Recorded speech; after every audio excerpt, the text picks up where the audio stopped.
जय हिंद दोस्तों। रविवार को एक बहुत ही दुखद घटना घटी। नंदा देवी ग्लेशियर्स के फट जाने से भारी तबाही मची है उत्तराखंड के चमोली डिस्ट्रिक्ट में। ये आप मैप में देख पा रहे हैं, ये जो एरिया है जोशीमठ का एरिया, इसके पास नंदा देवी ग्लेशियर्स है और यहाँ पे इसके आउटबर्स्ट यानी कि फट जाने से भारी तबाही मची है। हर जगह आप ये न्यूज़ में देख पा रहे हैं, पर मेरा मोटो सिर्फ न्यूज़ अपडेट करना नहीं था। अगर न्यूज़ ही अपडेट करना होता तो मैं संडे को ही कर दिया होता, लेकिन मेरी जो एनालिसिस है मैं इसके पीछे आपको बताऊंगा कि एक्चुअल में रीजंस क्या है इसके फटने के और क्या इसके पूरी एनालिसिस है फैक्ट्स और डेटा के साथ। तो चलिए वीडियो शुरू करते हैं। नमस्कार दोस्तों, मैं हूं आशीष गुप्ता, आप सभी का हार्दिक स्वागत करता हूं। सबसे पहले बात करते हैं ग्लेशियर्स क्या होते हैं। देखिए, पानी के ऊपर जो मोटी परत बर्फ की जमी होती है ना, वो धीमे धीमे चट्टान का रूप ले लेती है, तो उसी को हम लोग कहते हैं ग्लेशियर्स। आपने ये ऑब्जर्व किया होगा, जब अपना फ्रिज के अंदर फ्रीजर जो होता है, जब फ्रीजर को आप खोलते हैं काफी दिन तक उसमें बर्फ जमी रहती है, जो जमते जमते वो एक मोटी परत बना लेती है। उसी तरह से हमारे नेचुरल एनवायरनमेंट में भी जब एक प्रॉपर उसको उतना ठंडी एनवायरनमेंट मिलता है तो वो अपना बर्फ की एक मोटी परत बनाते एक चट्टान का रूप ले लेती है, जिसको हम लोग कहते हैं ग्लेशियर्स। अब बात करते हैं ग्लेशियर्स पिघलते क्यों हैं, तो उसका सिंपल सा रीजन है टेम्परेचर। देखिए, जैसे आपका जो फ्रीजर में अगर बर्फ जमी है तो क्या करोगे आप, सीधा फ्रीजर को ऑफ कर दोगे। जैसे ही रूम टेम्परेचर में आएगा वो अपने आप पिघल के सब खत्म हो जाएगा। कोई खुरपी हथौड़ा लेके तो उसको साफ करने की जरूरत नहीं है।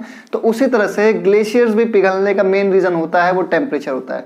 और पिछले 40 सालों में ये साइंस बहुत स्पष्ट रहा है। और चाहे आप BBC की रिपोर्ट ले लीजिए, नेशनल ज्योग्राफी, नासा तक की रिपोर्ट ले लीजिए, मैं आपको दिखाता हूँ। देखिए नक्शे में ये जो टेम्परेचर है ना, ये दिन ब दिन साल बाय साल देखिए इंक्रीज हो रहा है, लीनियरली इंक्रीज कर रहा है, बहुत तेजी से इंक्रीज कर रहा है। और हमारा जैसे ही टेम्परेचर बढ़ेगा गर्मी बढ़ेगी, और गर्मी बढ़ेगी तो ग्लेशियर्स मेल्ट होंगे और मेल्ट होके वो चट्टान टूटेंगी। तो ये पूरी तरह से मैन मेड डिजास्टर है, नेचुरल डिजास्टर नहीं है। इसके पीछे का रीजन बहुत ही सिंपल है। मैंने आपको एक वीडियो बनाया था जिसमें मैंने आपको बताया था कि आप बहुत ही खतरे में हैं, अगले 8 से 10 साल बहुत ही चैलेंजिंग होने वाला है हमारे साथ, और उसका लिंक मैं आपको डिस्क्रिप्शन में दे दूंगा। पर मोटा मोटी अब ये समझिए कि कार्बन डाइऑक्साइड का जो हम एमिशन कर रहे हैं, कार्बन के एमिशन की वजह से ग्लोबल वार्मिंग बढ़ रहा है, और ग्लोबल वार्मिंग बढ़ने से हमारे ये ग्लेशियर्स पिघल रहे हैं, कहीं पे फ्लड आ रही है, कहीं पे चट्टान पिघल रहे हैं। तो यहाँ पे ये सब चीजें बहुत इंपॉर्टेंट फैक्टर है। दूसरी सबसे बड़ी बात है कि हम और आप इस भ्रम में हैं कि हम ही असली खुदा हैं, हम ही असली साइंटिस्ट हैं, पर प्रकृति से बड़ा साइंटिस्ट इस दुनिया में कोई नहीं है। हमारा जो अर्थ है वो एक टिल्टेड शेप में है, और उसने इस तरह से इसको बैलेंस बना के रखा हुआ है, जिस तरह से कहीं कहीं पहाड़ कहाँ रखने हैं, कहाँ पेड़ पौधे लगाने हैं, कहाँ नदियाँ रखनी है, कहाँ समुद्र रखना है। तो ये सब एक नेचुरल फिनोमेना है जिससे कि वो अर्थ एक बैलेंस शेप में बना हुआ है। लेकिन हम लोग अपने लोभ और लालच के चक्कर में हम लोग कहीं पेड़ काट रहे हैं, कहीं पहाड़ तोड़ रहे हैं, कहीं चट्टाने काट रहे हैं। तो ये सब की वजह से जो उसका बैलेंस है वो बिगड़ रहा है, और बैलेंस बिगड़ने की वजह से कहीं पे आपको समझ में आ रहा है, कहीं पे अर्थक्वेक आ रहा है, कहीं पे बाढ़ आ रही है, कहीं पे सूखा पड़ रहा है। तो ये जितनी भी चीजें हैं क्लाइमेट से रिगार्डिंग, ये सब के सब हमारी वजह से हो रही है। चाहे कार्बन एमिशन की बात हो, चाहे फिर ये पेड़ काटने की बात हो, जितनी ज़्यादा चीजें हैं, इसका एक ही सॉल्यूशन है। आने वाले टाइम में हमको जल्द से जल्द पेरिस क्लाइमेट एग्रीमेंट को साइन करना पड़ेगा। हाई ट्रम्प साहब को जब कहा गया था कि पेरिस क्लाइमेट एग्रीमेंट साइन करो, तो कह रहा है फालतू चीज है जी, ये सब में कुछ रखा थोड़ी ना है पेरिस क्लाइमेट एग्रीमेंट में। मतलब पूरा का पूरा उसने कर दिया इसको बेसलेस। हर जगह, चाहे यूएस में अलास्का में आप देख लीजिए, चाहे नेपाल में कई बार इसका ग्लेशियर्स फट जाने की वजह से हुआ है, उत्तराखंड में हुआ है। ये आप जितने भी चीजें देख रहे हैं ना, ये सब का सब हमारा ग्लोबल वार्मिंग बढ़ने से हो रहा है। और जैसे अभी ये मेल्ट हुआ है तो ये तो अभी बिगनिंग है, आने वाले टाइम में और भी फटेंगे। और ये मतलब साइंस बता रहा है, मैं नहीं बोल रहा, साइंस बोल रहा है कि ये आने वाले टाइम में और भी ग्लेशियर्स आउटबर्स्ट आपको देखने को मिल सकते हैं।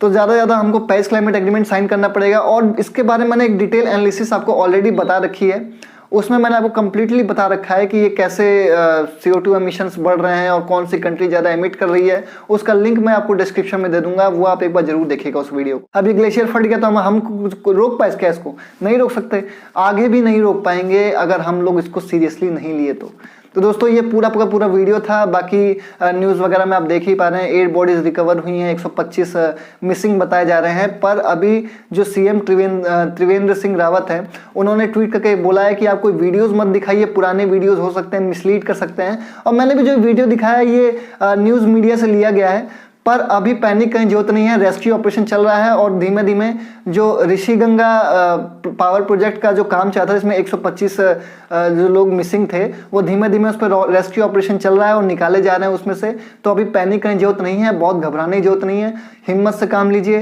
साथ ही साथ हमारे प्रधानमंत्री जी भी इस पूरे सिचुएशन को क्लोजली मॉनिटर कर रहे हैं और उसको अंडर ऑब्जर्वेशन रख रहे हैं, देख रहे हैं क्या सिचुएशंस हैं। और साथ ही साथ इसमें फ्रांस के जो प्रेसिडेंट हैं इमैनुअल, वो भी आके इस पर खुल के बोले हैं कि हमारा सपोर्ट पूरी तरह से भारत के साथ है। भारत को अगर फ्रांस का कोई भी सपोर्ट चाहिए होगा तो फ्रांस हमेशा उसके साथ खड़ा है। तो दोस्तों आज के लिए इतना ही। नमस्कार, वंदे मातरम।